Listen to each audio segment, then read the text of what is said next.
Hi everyone, this is Chelsea with Scott Leroy Marketing, and for today's tip video, we will be talking about Calendly. So Calendly is a tool for scheduling appointments and events. It eliminates the usual back and forth of emails and messages by connecting your calendar and automatically updating your availability for customers and clients to be able to book appointments with you. So to get started, we're going to go to calendly.com and you should see this come up. Then you're going to go ahead and click login.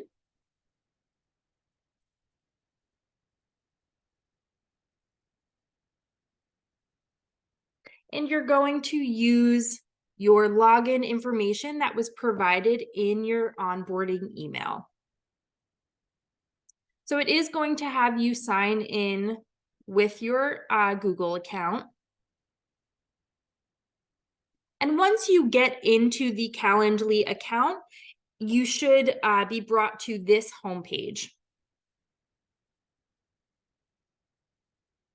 So we are actually going to start off today by going up to the top, and we are going to start in our account settings. So when we click on our account dropdown, you're going to see quite a few things here. We're just going to start off in our account settings. So this is where you are able to update all of your information that others are going to see when they want to book an appointment with you. So on the profile, you have the ability to upload a picture. This can either be a logo or a headshot, whatever you prefer. You are going to put your name or your team name, as well as a welcome message that they will see. So you can put anything that you'd like here. Your language. And then you have some preferences to make adjustments to your date and time format, as long as the country that you are located in and your time zone. And this is super important. You do want to put your time zone on there so that people have the correct time that they are booking. Then you'll go ahead and click Save Changes once you have made those adjustments. So next we're going to go to branding. So this is where you can put your logo, and you can decide if you want to use Calendly branding or not. So you can either toggle that on or off. Next, we have My Link. So this is where you are able to update the Calendly URL that you will send out to your marketing, your clients, things like that. So we can update this to whatever is available. And then you can go ahead and save the changes. Next, we have our phone number. So if you put a setting on where it will automatically text out when someone has booked an appointment, you will want to have your phone number put in here. So once you do put your phone number, it will send you a verification code to connect your phone number to the account. Next, we have our login. So this is just going to confirm your Google account. And here you can unlink and you can change your email. So that's all that we have for our account settings. Next, we're going to go into billing. Here is where you can upgrade your account, and you can take a look at all of the different account subscriptions that they have based on your needs. Next, we have our calendar connections. So again, this is where you are able to connect your calendars.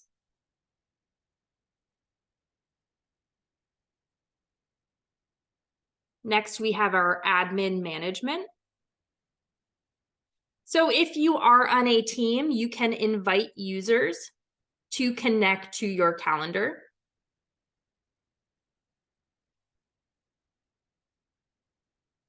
Organization settings. This is where you can decide if you do have members of your team associated with your Calendly account, what type of permission settings that they have.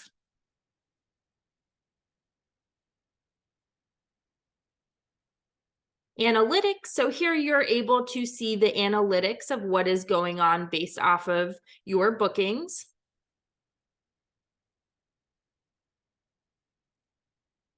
Share your link.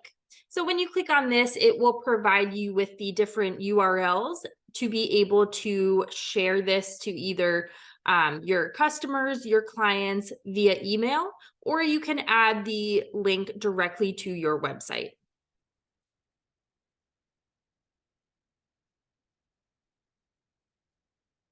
And lastly, there are some apps on here as well that you can view to integrate with your Calendly account.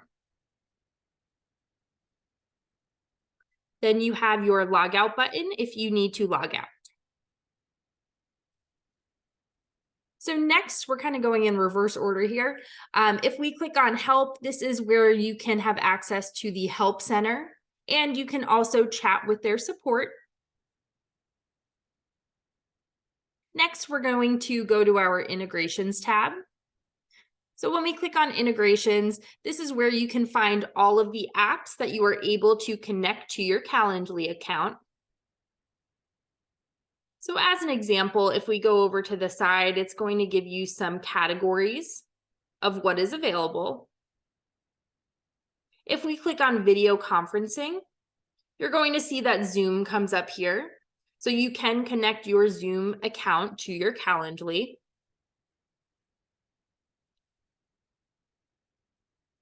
So next, going back up to the top, we're going to go to availability.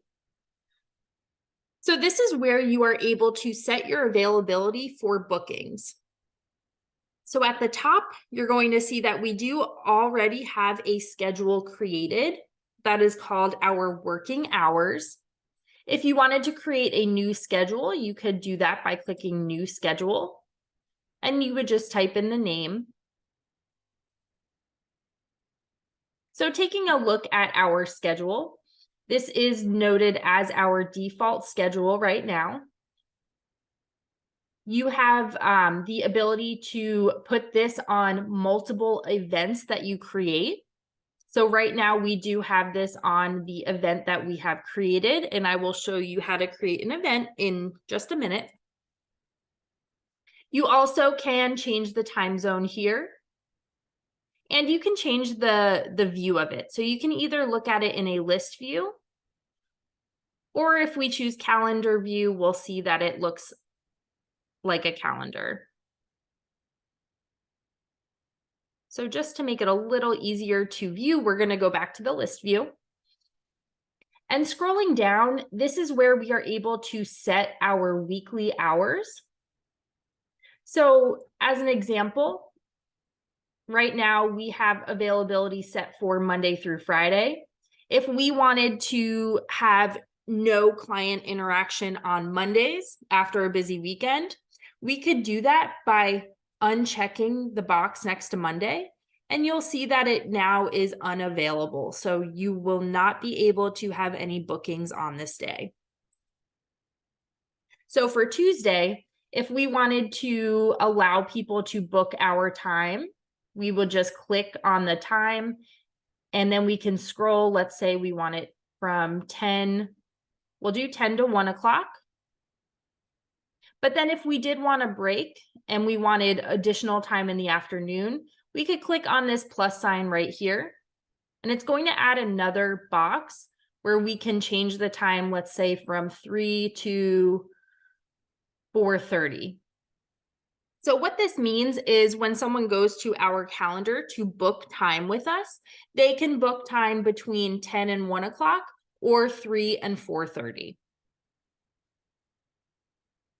If we wanted this to be our time for the remainder of the days, we could just click copy times for Tuesday,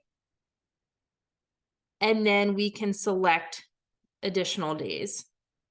Go ahead and click apply, and you're going to see that now that has copied for all of those days of the week.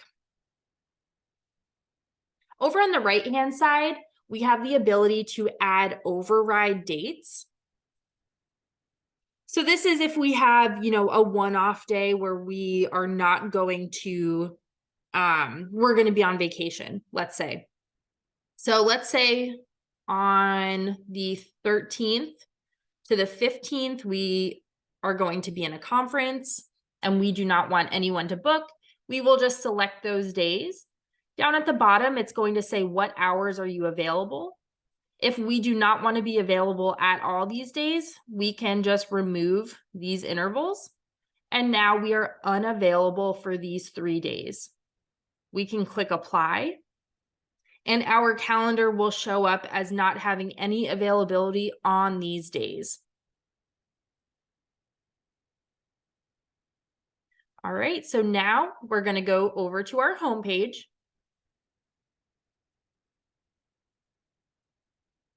And this is where we have the ability to create events. So we are going to click on this existing event that we have right here.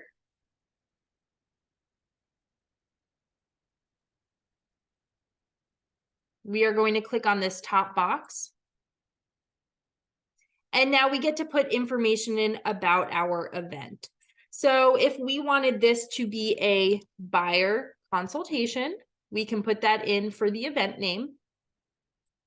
For the location, you can leave this blank, or you can choose based on how you want the buyer consultation to be. So if you want it to be an in-person meeting and you want it to be at the office, you can select that, put the office information in and click update. You can do a phone call, and you can choose whether you are going to call them or if they are going to call you. You can choose Zoom, and remember that you will have to have Zoom connected in order to choose this selection. So anyway, let's just say that we are going to do an in-person meeting, 123 Main Street. We're going to update that. The description. So this is what, when someone goes to book, this is what they're going to see. So we can write, this is, this booking is for a 60-minute buyer consultation meeting where we will discuss your needs. You can put whatever you need in there. And then you can update the event link. So you can either leave it as is, or if you want it to be a little more specific, that way you're more organized, you can put buyer consultation, whatever you would like it to be. So this is going to be your specific event link. You can also change the event color. So if you want all of your buyer consultations in your calendar to show up as lime green, you can go ahead and change that. You'll go ahead and click save. Next, we are going to choose when people can book a buyer consultation. So you can change the time frame that they can book out to. So if you only want them to be able to see 30 days into the future, you can do that. You can select a date range or indefinitely. If you want them to be able to book a buyer consultation in November of this year, then you can choose this date. So it's kind of just dependent on how open you would like your availability to be. You can define the duration. So if we click on this, you can change this from 15, 30, 45, 60, or custom. So we are going to change it to 60 since we said that it is a 60-minute call in our meeting notes. Now you can change the availability. So you can use an existing schedule. And remember, in our availability tab, we did have our working hours availability that we created.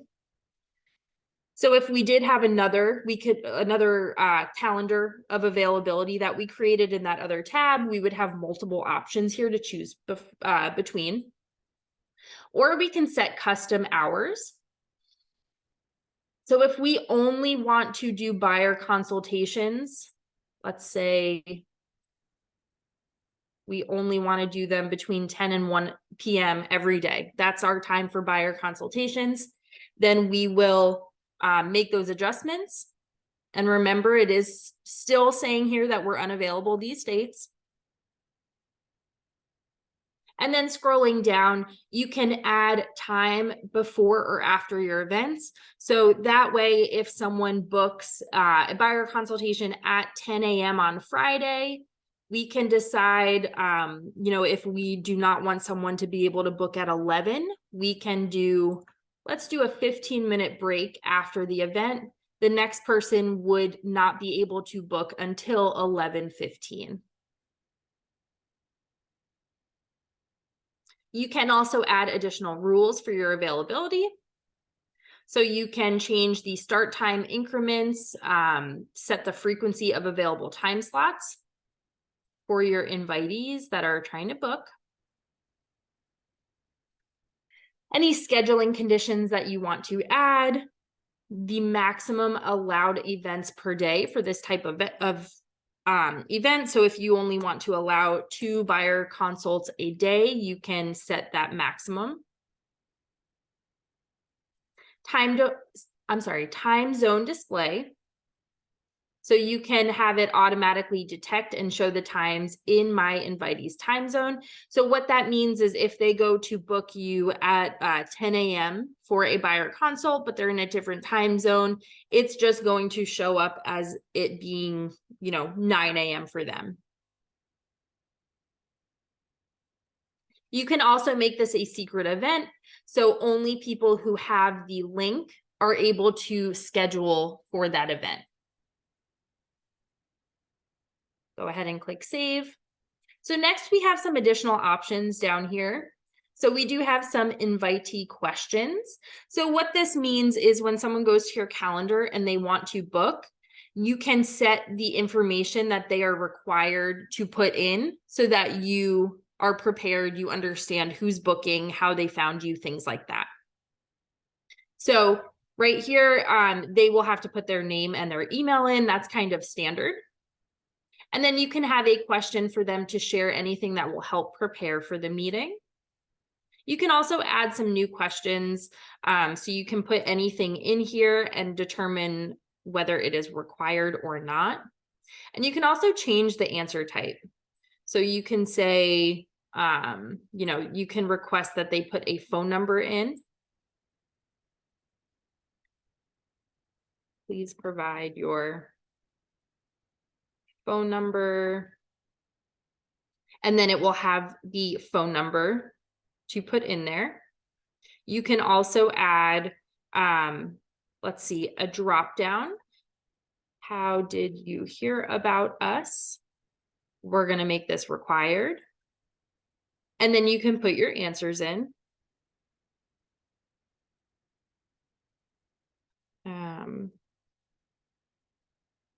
There we go.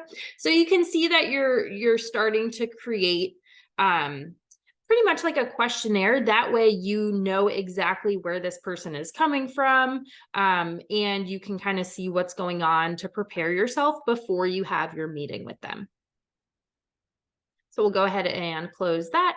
So workflows is an option that it does depend on the type of subscription that you have with Calendly, but you can add different workflows to your event type, meaning you can add text notifications and email reminders to the client who books. So that is something that you can look into if you are interested in adding some workflows. Next, we have our notifications and cancellation policy. So you can make some adjustments to the settings based on if you want those email reminders to go out. So let's say we wanted an email follow-up. You can check off if you do not want them to see your email address.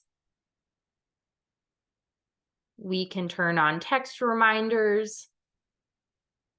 You can update the text message that will go out based off of the information. and you can set the time that it is going to go out. There's also a cancellation policy that you can send to them as well in the notifications. And then you will go ahead and click save. The confirmation page, so when we click on this, this is what they will see. You can either just have them go to a Calendly confirmation page that says, thank you for booking through Calendly, or you can redirect them to an external site such as your website. And that is going to be after they book time with you.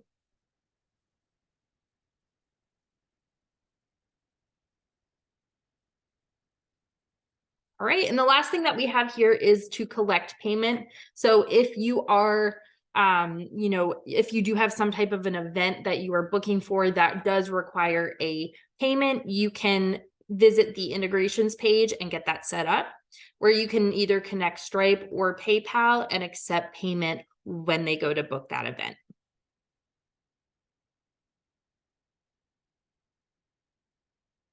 In order to see your live page, you can go ahead at the top right here once you have created the event, and you can click View Live Page. And this is going to show you exactly what the client or the customer is going to see when they go to this link. So if I send out my buyer consultation link and someone wants to book that event with me, this is what they are going to see in order to book. So they're going to see what the event is, the time, the location, what my welcome message is, and then my availability. So if they go ahead and click that they want to meet tomorrow, it's going to provide all of the time slots that are available. And keep in mind that this automatically updates. So if you do put something in your calendar, like, a meeting pops up tomorrow at 11:30, and I have that in my calendar, this is automatically going to be removed from the calendar.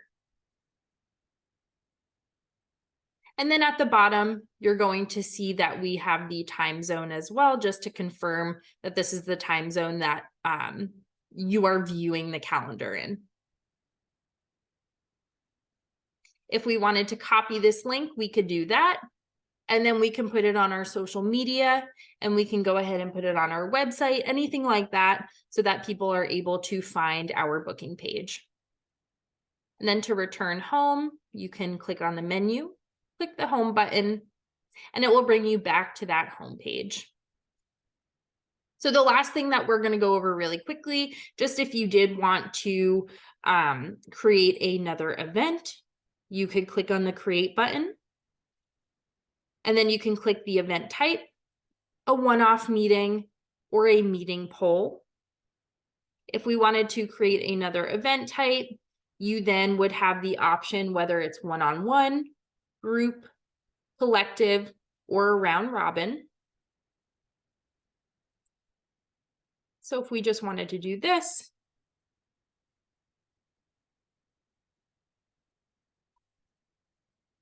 let's do this really quickly.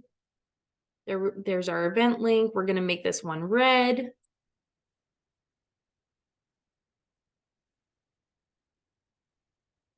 Let's go back to our home page. Oops. And now you can see the two different events. All right, that is everything that we have today on how to use Calendly. Thanks so much for joining us, and just email us at support@scottleroymarketing.com with any questions.